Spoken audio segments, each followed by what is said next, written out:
Hello, soy Dalet, bienvenidos al cuarto video de este canal. El día de hoy vamos a hablar de un caso que fue justo hace 2 semanas, que trata de una masacre en Houston. Acompáñenme.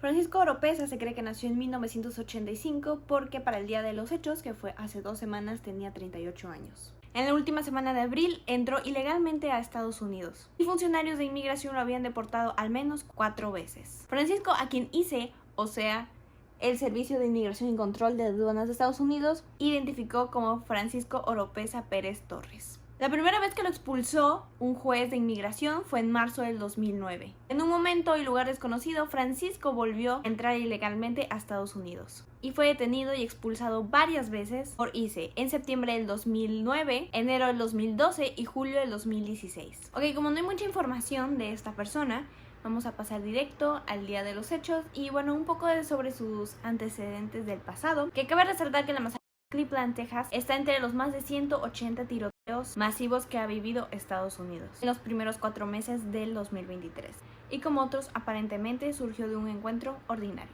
La situación migratoria actual de Francisco no está clara y se desconoce cuánto tiempo llevaba desde su última expulsión ahí en Estados Unidos. En el 2012 lo declararon culpable de conducir con ebriedad en el condado de Montgomery, en Texas, y fue sentenciado a prisión. Ok, vamos a hablar de cómo fue la cronología del tiroteo.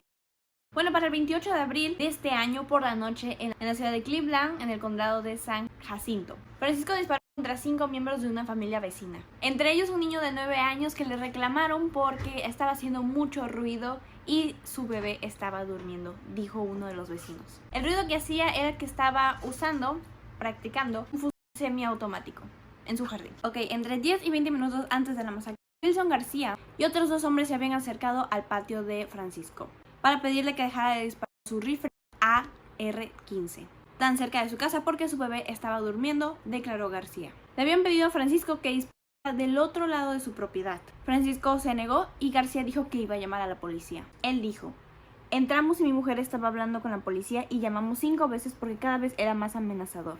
Lo vimos, estaba saliendo de su propiedad y amartilló su arma. Le dije a mi mujer que se metiera dentro porque había martillado la pistola y podía venir a amenazarnos. Así que mi mujer dijo: entra tú, no creo que me dispare porque soy mujer, yo me quedaré aquí en la puerta. El atacante llegó más tarde a la casa de García y disparó a su mujer, Sonia Argentina Guzmán, en la puerta antes de matar a los otros 3 adultos y el hijo de García, Daniel Enrique Lazo Guzmán, según relató García de una manera muy afligida. Él dijo: una de las personas que murió cuando mi esposa cayó al suelo. Ella me dijo que escapara por la puerta porque mis hijos ya se habían quedado sin mamá, así que uno de nosotros debía sobrevivir para cuidarlos. Ella fue la persona que me ayudó a saltar por la ventana. La mujer que ayudó a escapar a García, por desgracia, no sobrevivió. 2 de las personas que murieron estaban protegiendo a mi hija de 2 años y medio y a mi hijo de 1 mes, comentó García entre sollozos. Lo protegieron con un montón de ropa para que el atacante no lo matara también, así que imagina lo que estamos sintiendo ahora. Fue horrible. Cuando la policía llegó, encontraron que las víctimas habían sido disparadas, casi estilo ejecución a corta distancia por encima del cuello, dijo el sheriff del condado de San Jacinto. Como les comento, antes del enfrentamiento, García había llamado 5 veces al 911 para informar que el hombre armado había disparado al aire con su rifle. Las autoridades acudieron tan rápido al lugar como pudieron, pero su pequeña fuerza cubre un condado grande y la casa está como unos 15 minutos fuera de la ciudad, yendo hacia el norte de Houston. Las otras víctimas fueron identificadas como Diana Velázquez Alvarado, de 21 años, Julissa Molina Rivera, de 31, y José Jonathan Casares, de 18. Daniel Enrique Lazo Guzmán cumplió 9 años en enero, comentó su papá.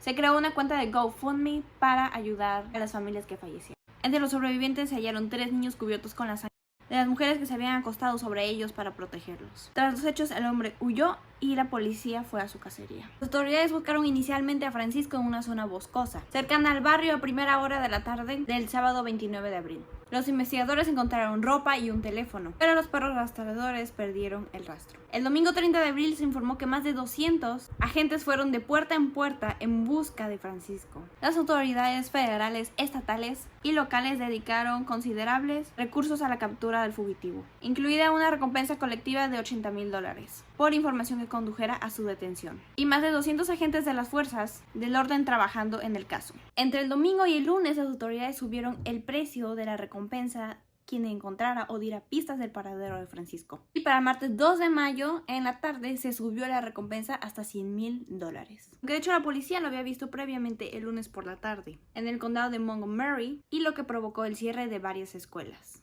Confirmamos que era él a pie corriendo, pero le perdimos la pista. Después de que sus pistas iniciales se enfriaran durante el fin de semana, las autoridades rogaron al público que dieran pistas sobre el paradero de Francisco. Finalmente, la información enviada a través de la línea de pistas del FBI condujo a los investigadores a la casa donde se descubrió a Francisco. Solo queremos dar las gracias a la persona que tuvo el coraje y la valentía de avisarle la localización del sospechoso, dijo el agente Poe. Además de actuar a partir de la pista, las fuerzas del orden siguieron la pista de su pareja Dibimara hasta la casa, que está asociada con uno de los familiares de Francisco. No está claro si esto ocurrió antes o después de que se le diera el aviso a la FBI. Como dato, el 29 de diciembre de 2009, un juez de la Oficina Ejecutiva de la Revisión de Casos de Inmigración del Departamento de Justicia ordenó la expulsión de Dibimara de Estados Unidos a México.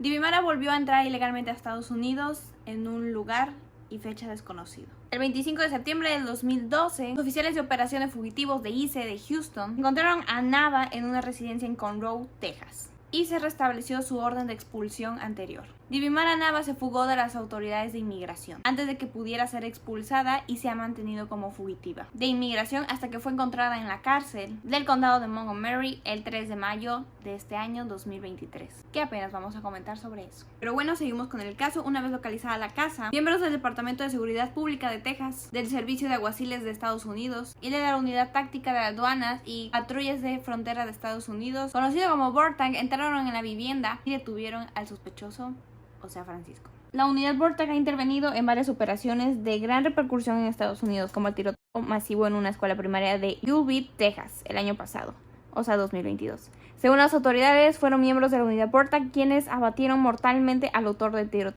de Yulee. Siguiendo con lo de Francisco, el aviso que finalmente puso fin a esta búsqueda fue a las 5:15 de la tarde del martes 2 de mayo, después de que el FBI recibió una llamada anónima detallando su paradero. Un poco más de una hora después, Francisco ya estaba bajo custodia. Videos de la detención tomados por testigos muestran a agentes conduciendo a Oropesa por el patio de una casa y reunidos en torno a él mientras está sentado en un vehículo de las fuerzas del orden. Evelyn Echeverría, de 16 años, que fue una de las que grabó lo que pasó, dijo que estaba acostada alrededor de las 6 p.m. cuando escuchó helicópteros sobrevolando en su casa. Salí y vi a un montón de policías y unos 20 minutos después salieron con él, dijo Evelyn. Y añadió: salió esposado, parecía que estaba cooperando con los agentes. Ángel Lozano, vecino de Nava, o sea, la pareja de Francisco, relató también cómo el martes 2 de mayo por la noche vio vehículos policiales indistintivos entrando a su calle normalmente tranquila.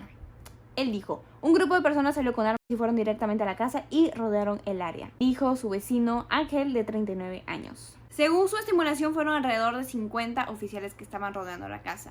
En el informe oficial dice que aprox 200 o más, pero bueno, el vecino relata que él contó más o menos como 50. La casa ubicada de Nava estaba a 2 puertas de la casa del señor Ángel. El señor comenta que lo arrestaron sin que hubiese heridos. El señor Ángel Lozano afirmó que no conocía a los residentes de esa casa, donde arrestaron a Francisco, pero que a veces los saludaba si pasaban por su casa.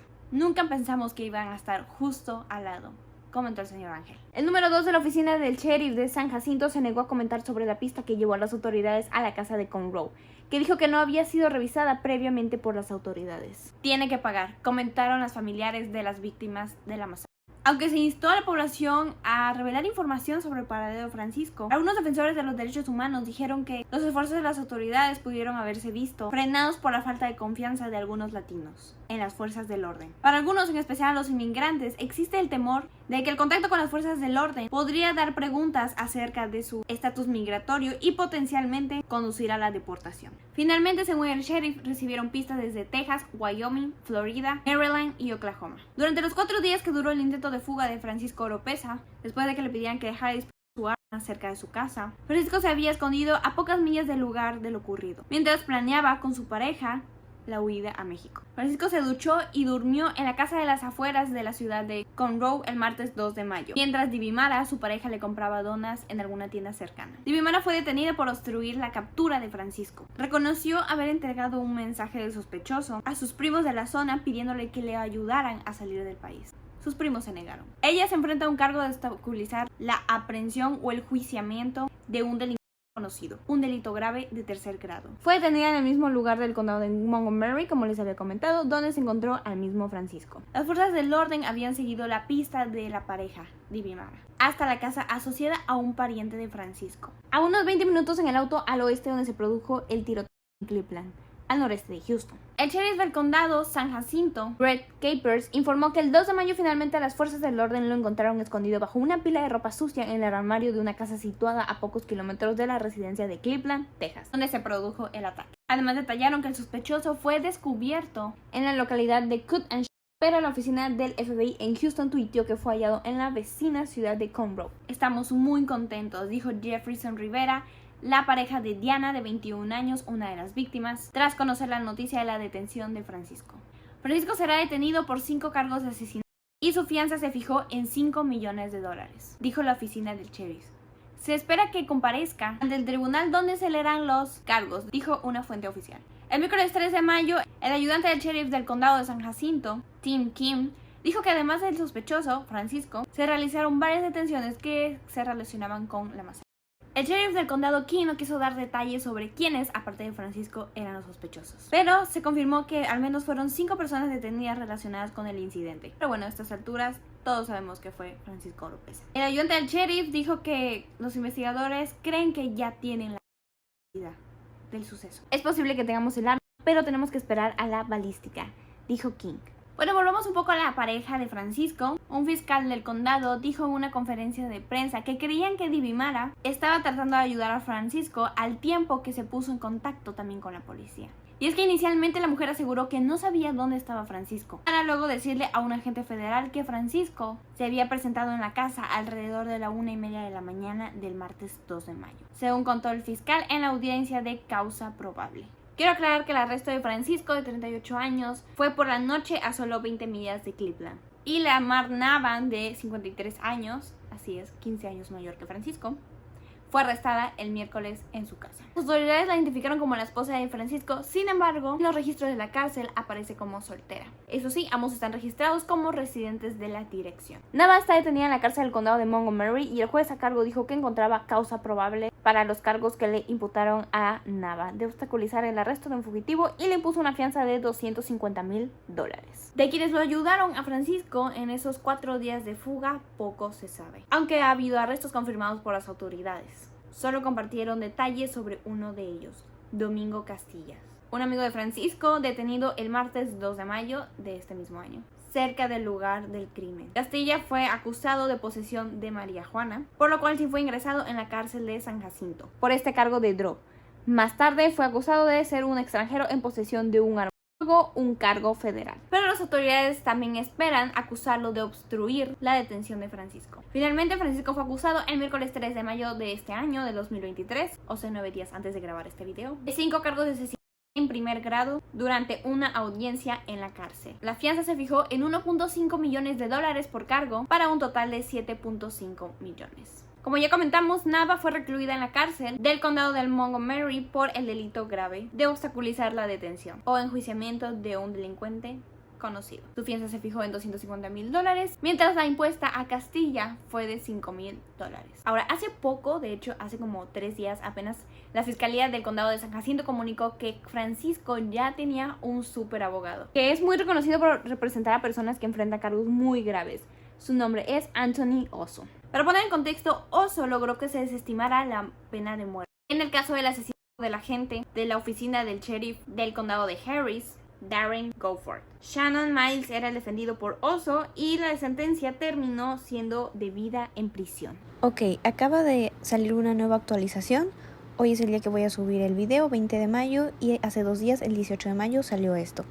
Que la defensa comentó que muy pronto se conocerían los detalles y hasta el momento no revelados al público referentes a la relación que Francisco Oropesa tenía con sus vecinos.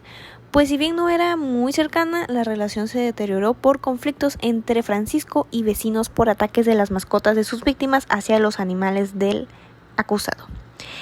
Francisco... La realidad no es como la han presentado. Con el tiempo se revelarán muchas cosas. Eran amigos y tenían animales en su casa que fueron atacados por los perros de los vecinos en varias ocasiones. Señaló la defensa, resaltando que Francisco era una persona servicial con el vecindario. Para esto, la defensa pidió más pruebas y se agendó otra visita al tribunal para el día 10 de agosto del 2023. Yo creo que por mucho que lo defienda su súper abogado, no se salvará de unos buenos años en la cárcel. Pero bueno, chicos, hasta aquí el caso de hoy. Espero les haya gustado. Pueden darle like, pueden suscribirse y activar las notificaciones y nos vemos en un próximo video. Adiós.